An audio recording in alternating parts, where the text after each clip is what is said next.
Hey everybody, welcome back to another special edition episode of the Journey to Legacy podcast. I have with you actually one of my longtime business colleagues and great friends, Mr. Mark Gambale of Close with One. Mark and I discuss overarching communication. A lot of it is based around sales conversations, but there's so much to learn here today about how to interact with people, how to bond with each other, build stronger relationships, not just in business, but personally as well. I think you're going to like it a lot. Let's jump right on into the episode with Mr. Mark Gambale. Mark, excited to talk to you today, man. Super hype. Likewise, Wayne, our conversations always have this feeling of natural flow. And I like that we get a chance to talk about what each person is doing and how we can help each other. Same. You know, it's funny, even before we started recording now, I was trying to use my general outline of how I record interviews. But like you said, our conversations just tend to flow really nicely. And so I'm glad that we're sort of just rolling into it. But always, I like to just, everybody in the beginning, let's just give me a little big brief overview of what you're focused on right now. What are you working on? The big thing that I'm being asked to do is to join sales calls and teach founders as well as their teams how to create that closing effect that basically means the call is booked and the deal is closed in one call rather than 4, 5, or 6. And what I don't mean is a contract is signed in the first call, but they've already decided they want to work with you. There's no need to do the long deck of slides that we're all used to or a long demo. It cuts all that out and it teaches people a genuine new way of that A-grade performance. And this is really difficult to teach people because it's against everything that we've all ever seen. Against everything we've all ever seen. I'm liking this track here and creating this closing effect. The goal is to get to a one call close. But you just said, right, it's not having the contract signed in one call. It's almost having built, is it like kind of having built trust in one call? I don't know if I would even call it trust. I would call it this subconscious human brain perspective where it's like someone has come to the campfire and shared a story. And then by asking one powerful question, this person comes to the tribe and asks, what's really going on with this that you wish would happen? They immediately feel like they're part of the campfire too, and they're sharing your story. And it's as if that person that's visited takes a seat and says, tell me your story. Nice. You give the mic to the prospect. How many times does a salesperson, let me show you my slides, let me show you my demo. And then at the very end, 57 minutes left. Oh, I've saved 3 minutes for you. Would you like those? After 42 seconds, that prospect is checked out subconsciously. And then as time goes on, they go, how do I get out of this call? Maybe I'll ask for pricing or a brochure. Who knows what it is? But they never want to talk to them again. Where did people go wrong in the first place? Because while you're talking, I have like all these like thoughts going through my head, but I'm like trying to just, listen. Where do salespeople go wrong in the first place? Or maybe where'd the industry go wrong to start going towards these sales presentation decks versus what I think you and I agree on the best way to go is just asking genuine questions? I'm not sure where this has shifted, but I can tell you that the day of looking people in the eyes and not having any brochures to sell, that's a long era ago when someone would just drive in, be in a boardroom like this and say, hey, what's going on with this? What's great and what's going so poorly that you would actually throw money at it to make it go away? I think there's a fear of asking these questions and a fear of being genuine to say, we can help with that, or no, we can't. Go to Gimbel's down the street, go somewhere else. It's as if the slides and the deck are kind of hiding or making this no, trying to get it to a yes. Let me just keep showing and telling, and maybe something will stick. So there's a subconscious fear that they might not get the deal. And that fear Mm, comes across all of the deck and all of the slides. And it's almost like in the movie Apocalypto, where there's this fear that you see in the tribe that has already gone through this horrible experience. And that fear doesn't go away, it hangs around. Could also be a desperation to actually get the deal. The prospect feels like you're desperate, mm, are starting to go, maybe the product isn't all that good. mm, mm. Maybe I should just not participate in this at all and can't wait to hit end call. Hiding hiding behind a slide deck. So interesting that you say like gone, long gone are the days where someone just strolls in, sits down in a boardroom. Let's just have almost a genuine conversation where then what you said, right? You said there's this fear almost of being genuine and of just offering help or of being genuine and saying, I can't help with that, but maybe I have a referral or a recommendation for you. Right? I think that's so interesting. And then, of course, you're going towards this other side of like the side of desperation also. The piece of hiding behind the slide deck, is it like a because salespeople aren't actually skilled enough? It's like a quick way for them to just get going. Like, here you go, Mr. New Salesperson, do this slide deck. This is all I'm going to teach you. Go versus almost getting down to like the core of a salesperson's being personality. You and I have talked about this as there's a win-win, a win-lose, and a win-win-win. Nice, Often what happens is a sales rep, when they talk to a prospect, they join this game of, are you familiar with the game cornhole or beanbag? of course. Immediately, the sales rep says to the prospect, I've got this. I've played this game before.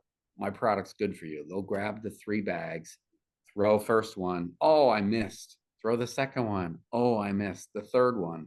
That's all the slides being shown. Little did they know their prospect is amazing at throwing bean bags and cornhole. That if they gave them a chance to say, here's the mic, what is it you want? Well, if somebody could do this, it would be a whole, a point, a point, a point. Nice.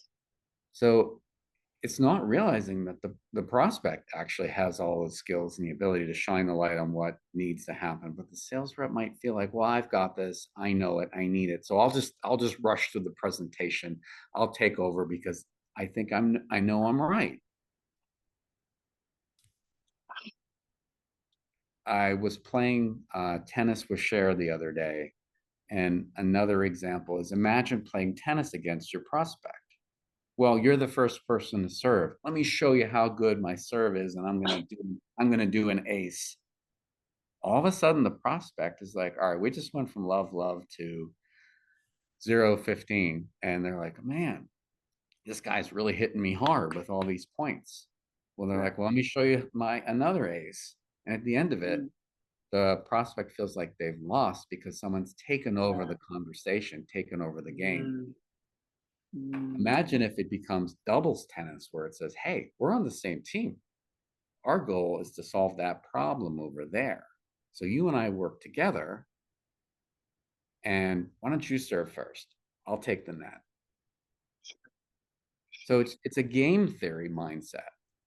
I like this game theory a lot. I think it's super relatable. The also the idea of you're now playing doubles tennis where you're on the same team. The problem is on the other side, right? And like quit looking at it as far as like it's the salesperson versus the company, right? Because then if the salesperson gets the sale, gets the money from the company that they have won, no, sure, the salesperson, yeah, they make the sale, but that's a win-win because now the company is getting their problem solved, right? So that is the you are on your side, the doubles versus the problem. Another analogy or just an interesting other direction of sort of what you said, right? If it's a cornhole or beanbag game, if it's tennis, whatever, idea that popped into my head is classic beer pong back from college. And what I realized, so when I was in college, I studied abroad for a year over in South Africa. And what I realized is when I was there, they had totally different rules. The same Really? overarching concept, but all these different rules. And so if I had approached this as far as, oh, I know, I'm going to head straight into it, right? I know what's best for you. I know what's good for you. But yet the other person thinks differently. They're also thinking, I know what's best for you. I know the rules. In our own minds, we're correct, but in each other's, we're wrong. And so the whole approach here, and I like to relate it just to human communication overall, not even just sales, right? It's being genuinely curious to learn from other people and having the mindset of, I know that I don't know everything, but I want to learn, right? Even if I think I know everything, right? I've played a lot of beer pong back in college, right? I thought I knew everything, Yeah. but all of a sudden I got these subtle clues that, like, wait a second, maybe I don't know. Let me start to ask some questions. Let me take two steps back. Everybody started to love me as a person more because I was just asking questions, taking genuine interest and curiosity. And now we can relate that directly to how we should be approaching sales calls, huh? Yes. And I like that story because it's a collaborative approach. I recently watched a movie, or rewatched a movie called A Beautiful Mind with Russell Crowe. Are you familiar with it? I am, yeah, kind of an old movie now, but I'm very familiar. And he was trying to figure out, well, what's that new theory that no one's come up with before that's completely genuine? And Mm, it took him a long time, but the way he looked at things, he had observed enough events that he realized, okay, I see everyone's behaviors. I can see the theory and I can see there's a best outcome and a worst outcome and map it all out. After watching 1,500 sales calls and doing 3,000 of my own, I'm like, that's terrible. That doesn't work. Don't ever do that again. It's this constant sales game theory perspective of, I can't be playing cornhole against them and taking over. I can't be scoring points against them in tennis going, look how great my product is. Why don't you join? Maybe show me how you serve and let's mm, talk about that and, nice. and figure it out. So I think you and I are talking about there's a modern game theory of sales, which isn't a game of us versus them, but it's a game of togetherness that they don't teach this in business school. They don't Mhm. teach this. No one gets up on stage and does a keynote on this, or it's not in a PowerPoint because guess what? People are going to miss it in a PowerPoint because as soon as those things are up, what time is it? How do I get out of here? What's Yeah, going on in social? Why am I here? it's so true. It's so interesting, man. Like I said, it's not taught. I had sales classes in college. Now that I'm trying to think about it, I'm like, I don't even know what was taught in that class. I have zero clue at all. Let's take two steps back here because you mentioned something just now. You dropped that. I think you said you've listened and reviewed something like over 3,000 sales calls, or if you've done 3,000 yourself. Either way, overarching question. Let's talk about where you gained this experience and how you've sort of figured out this magic sauce, if you will. It all started off when I was a product manager in med technology, and there were sales reps that sold my products. And I did ride alongs. I wanted to see, hey, what makes a best rep that makes 400,000, 500,000 a year that gets to President's Club? So I would ride along with them, Nice. observe and ask a lot of questions and just observe and observe. And I was told by one of the directors of sales, Mark, you're going to learn nothing by sitting in your chair in the office. You need to be out on the road, talking to reps, talking to doctors and nurses and prospects, and just asking one really important question and then shutting up and listening. You were more on the product development side of things. Yes, I was a product manager and I had to make things or teach engineers this is what they really want, that they would drop what they're using now immediately and run to you and throw out the old product because you're such a Nice. wow. Nice. And I learned that if you don't ask good questions and you don't listen well, you'll be sent out of the room and you will never get a contract with them because you're not authentic. You're not listening and bringing wow level value. And so I learned from a lot of the best reps out there. Mm. And when I started to do sales on my own, you probably remember me doing the first sales call with Stacy. I basically said, Sure. I only have one slide. Is it okay if I show this one thing? And I popped that up and I just asked her, what's your 1 year legacy? What do you want to have happen? And she said, well, last year I got to 800,000 in commission. This year I want to get to 1 million, but it's October. I'm pretty close to the 800,000. That's good enough. Mm. And I asked her, well, what if there was a way to get to the 1 million? How valuable is that to you? She said, that's incredibly valuable. If you could help me get there, I would invest in that. And just by asking that question and then typing it in the screen, showing her that I was listening, that made all the difference. We booked a call. Interesting. Yeah, we booked a call the next week, but that ended up being the biggest opportunity I had closed on my own in that era of the Zoom era. Everything before Sure. was handshakes, meeting people in boardrooms. Yeah. And there was this one guy named Michael that really wanted to do a business partnership with the company that I was in. Another division had said no to him. His product wasn't good. And I got my hands on it. This is amazing. And Michael said, well, I was told no one wants to work with me and no one wants to part with me. My product is no good. And I said, Michael, this is amazing. I will partner with you. And he said, what's the insurance that this is going to work? And I said, I see the value of you and us working together. And we shook hands. Mm. He wanted someone to believe in him. Nice. And that became a $100 million global distribution partnership that enabled doctors and nurses to send people home cancer-free. All from a belief that what he was doing was meaningful. He just needed someone to listen to him. He needed somebody to listen to him. He needed somebody to believe in him. Previous example with Stacy, she also just needed somebody to listen to her and care. You put up one slide that asks the question of what's the legacy that she wants, legacy wants to leave behind. And then did I hear you correctly that you started to take notes on that slide also, and like for her to see essentially that you were taking notes and like hearing what she was saying? Yes. That's awesome. I shut off the PowerPoint view and she could see that I was typing notes in and could Nice. see it on the screen. So it was as if, like when a professor's teaching in class or someone's giving you some insights, you're writing them down. Yeah. And by writing something down, it's the biggest compliment you could give anyone ever. It's almost like when you say, hey, this is my Christmas list, and you see them writing it down, Mm. you feel like, okay, they're listening. If I'm they're gonna like, get that for Christmas. I'm gonna yeah, get my present. yeah, and asking You, people their legacy is basically saying, what's the birthday gift that you want?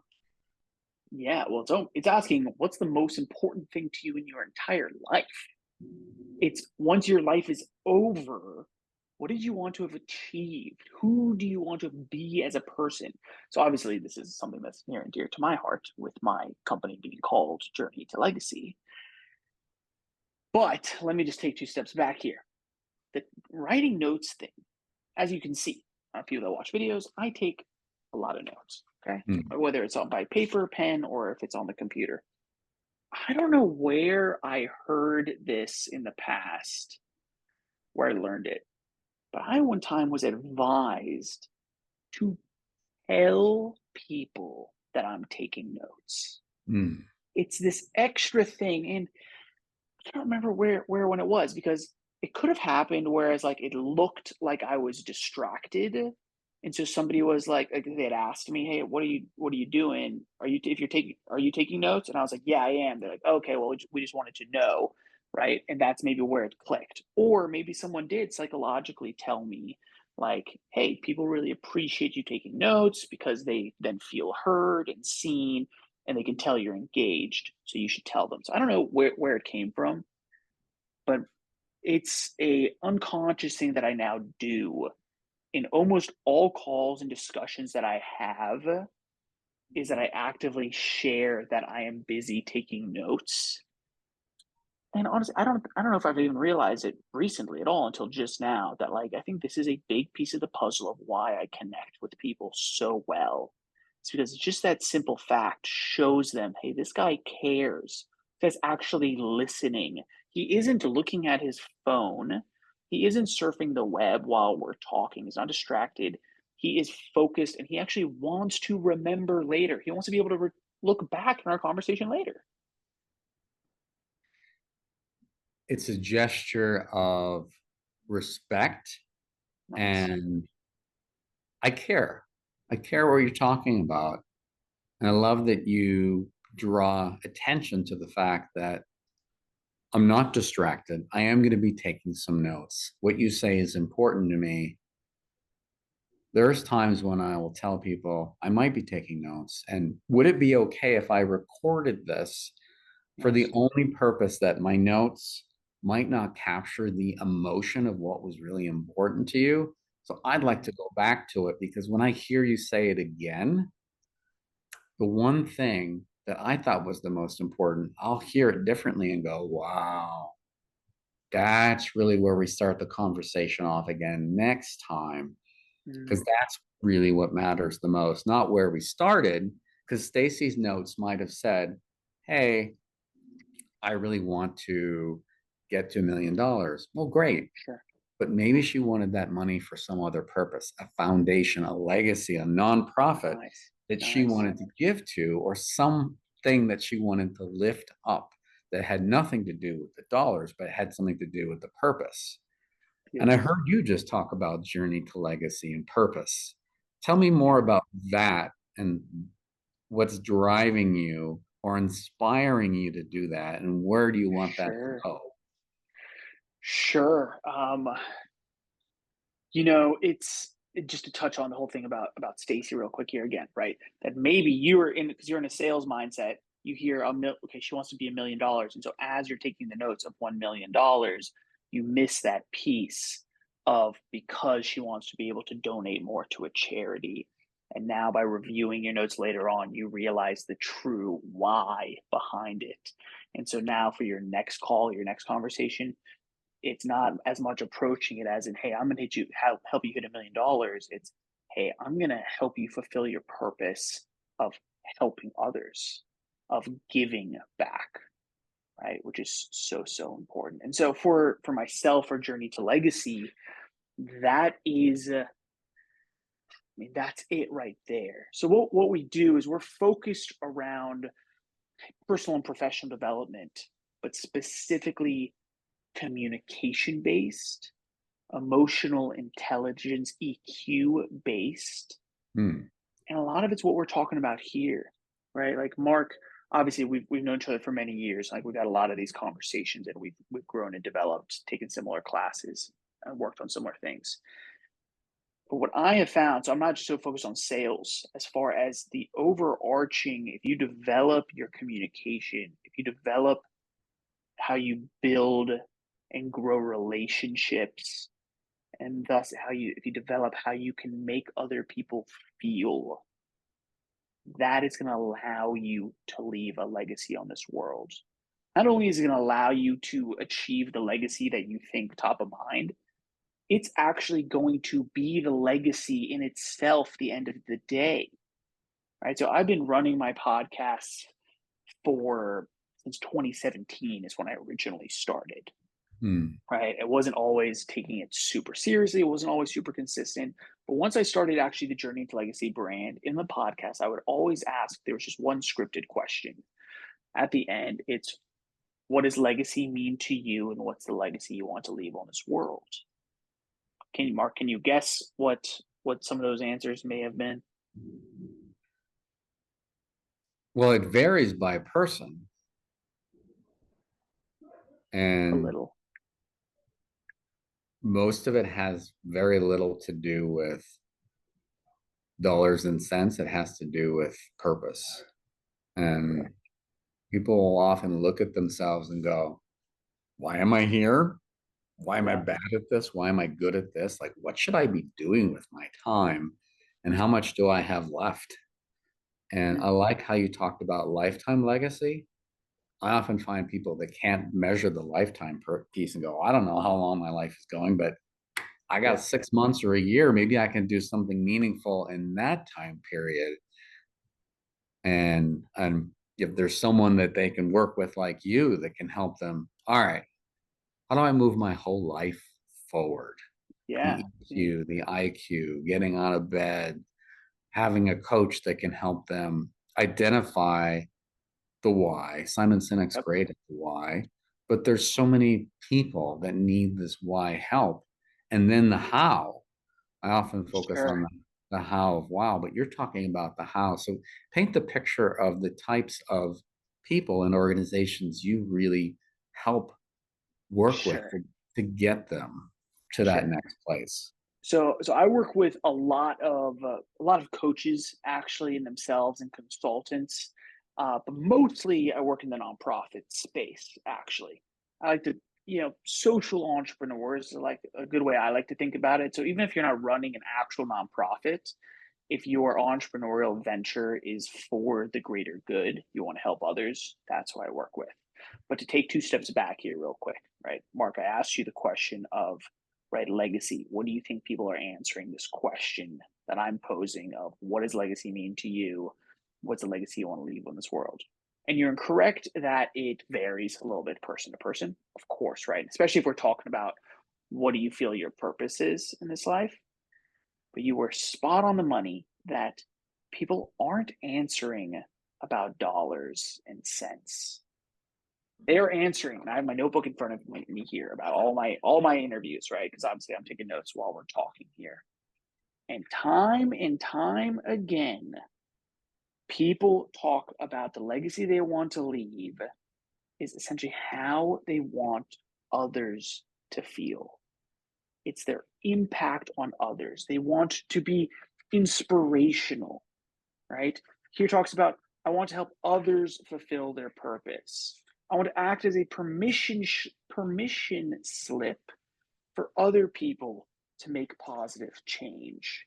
My legacy is helping one man at a time to see and lean into their purpose, to be inspiring, challenging, and encouraging over and over again. I'm talking to multimillionaire entrepreneurs, and none of them are saying my legacy that I want to leave is $1 billion company to my family.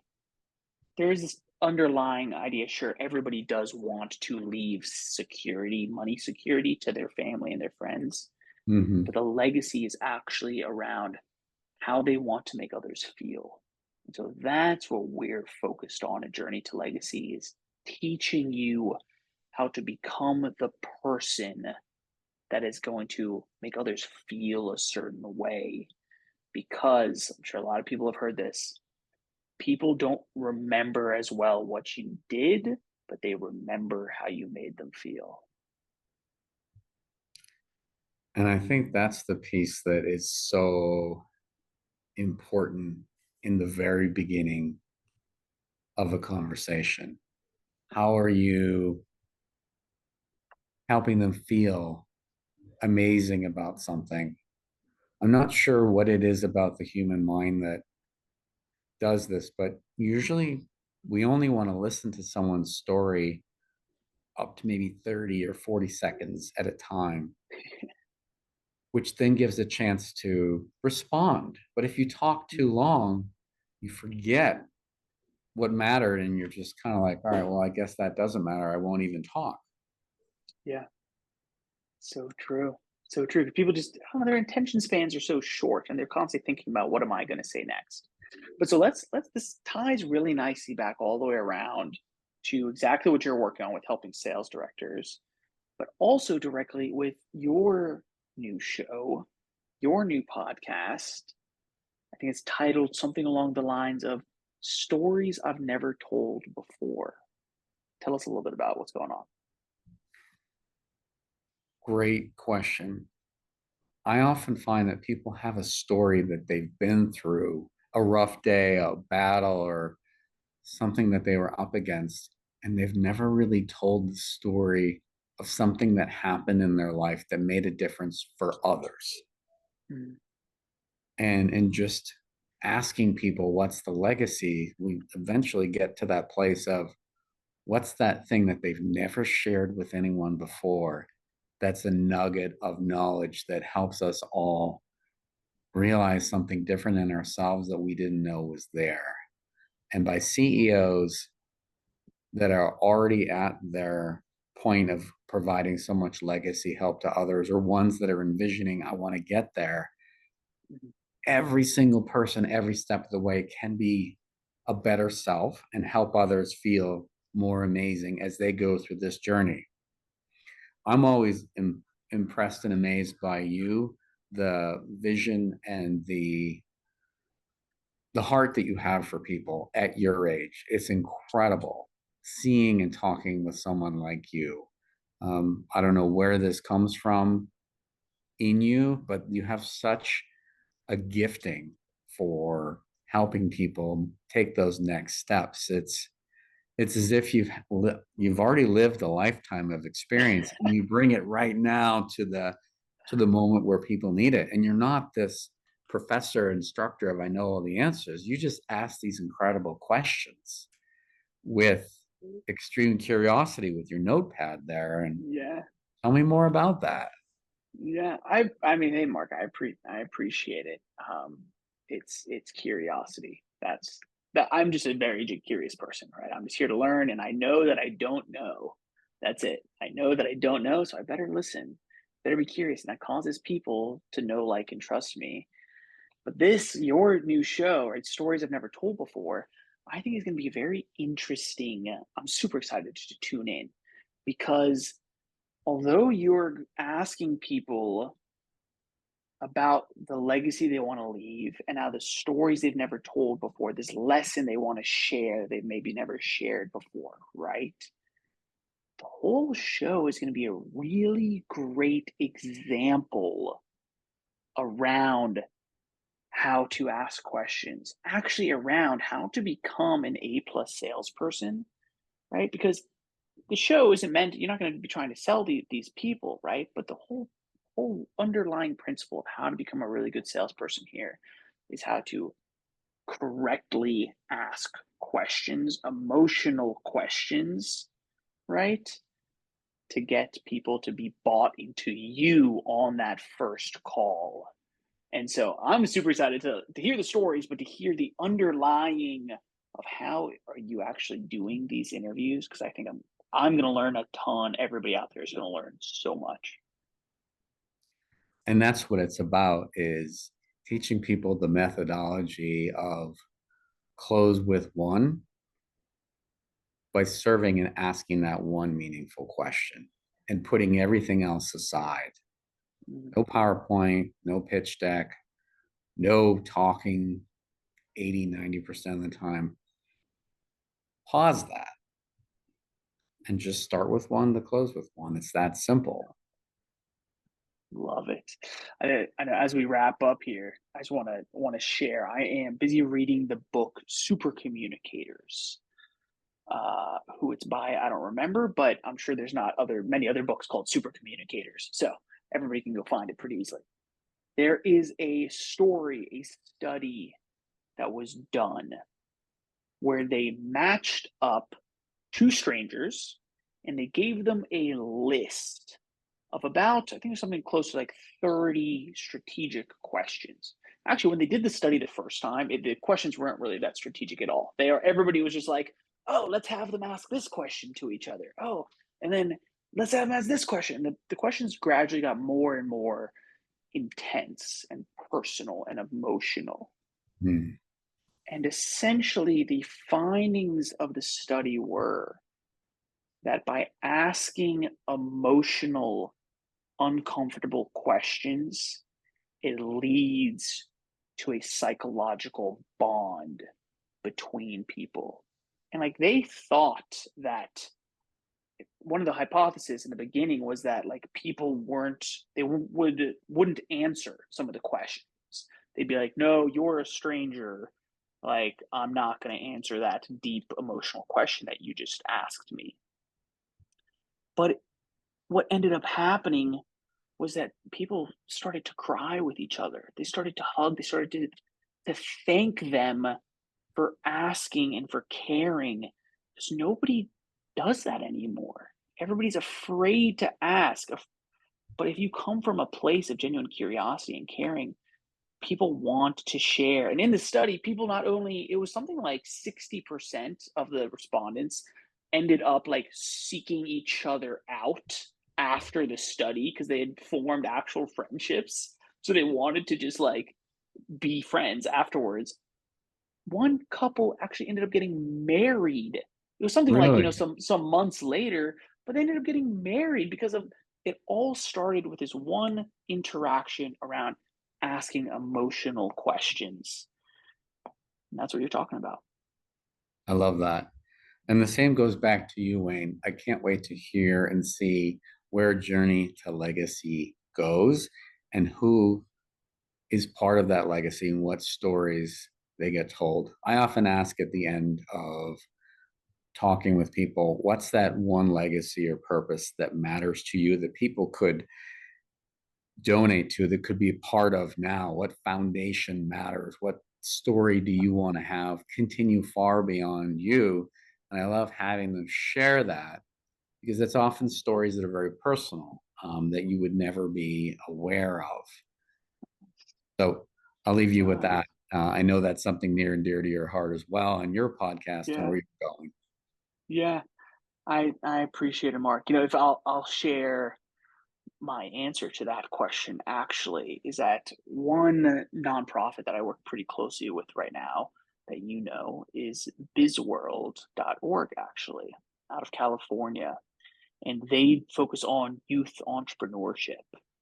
And it's not just teaching kids about business and entrepreneurship, it's teaching them all of the skills that go with that. And a lot of it is collaboration and communication and leadership. And so that's the one that I'm super, super passionate about right now is BizWorld. Everybody go check them out because really they're going to help to change the world by changing youth earlier on, right? And they're just using entrepreneurship and business to do it. So thanks for asking and letting me share that. And so then, Mark, let's sign out here of the episode of the interview by me asking you the one question that's always scripted. The only scripted question is to you, sir. Legacy. What does it mean, and what's the legacy that you want to leave on this world? Biggest thing is to help as many people as possible get to their legacy in less time thought possible. We don't know how much time we have, but if each person can have extra time that they can use to spend with a friend or a family member that they don't know how long they have time with, if I can give them extra time where they can say, hey, I'm done my sales calls today, let's go spend family time together. Boom. That is a legacy lift to give people more time. It couldn't be any easier than that. Love it, Mark. Love it. Appreciate it. Appreciate your time. Thanks so much for being here. You have where's the show going to be? You have a website. Where can people go to learn more? So the best place to go is to find me on LinkedIn or go to my YouTube channel or go to closewith1.com and see where they can get more information and participate in hearing the stories of other people. And that's a wrap, everybody. How did you like that? I'm pretty stunned, honestly, a little bit speechless. Mark and I have such great conversations, as you can tell. So I ask you to please go back and listen to this episode again. There's so many great nuggets all around asking questions, right? Being genuine with people. And then please, I want to ask you as well to share the episode. Share it, help us to grow the show, help us to grow the Journey to Legacy brand, as well as Mark's business. Otherwise, thank you so much for being here. Until next time, my name is Wayne Veldsman, and you've been listening to the Journey to Legacy podcast.